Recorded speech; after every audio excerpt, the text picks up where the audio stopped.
Okay, one of the questions I've received a lot regarding Pinterest is how to claim your website when you have a Shopify site, right? So what we do first is you come log into your Pinterest account, okay, and then you come over to here, you choose settings, claim,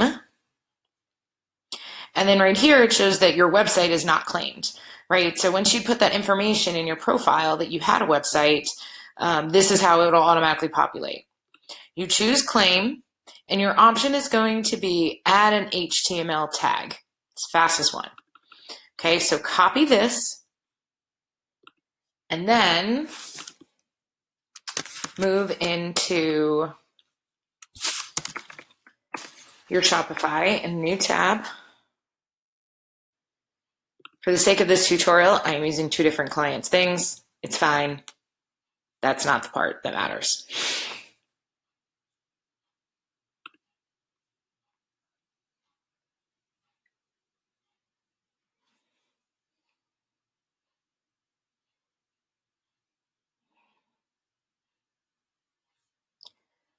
Once you get into Shopify, you choose Online Store.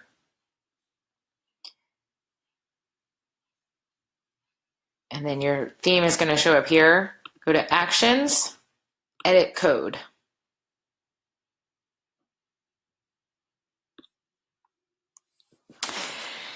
What that previous screen had told you is to add it under the head tag, right? So if we go back here, it says paste this tag into the head section of your site's index HTML file.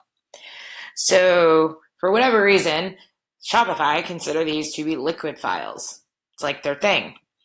So you go over here and click Theme Liquid, and you'll see right here at the top is the head tag. So I'm just going to paste in that code and click Save, right? If that were the correct thing, this is what I would do. Then you flip back over, choose Next, and it will say all set. Okay, great. We're going to submit this for review and choose Submit. Pinterest will go ahead over the next 24 hours, as it says, and make sure that it actually sees that connection. Okay, once it sees that connection, you'll get an email confirming it, and your website will be considered claimed. That's all you do.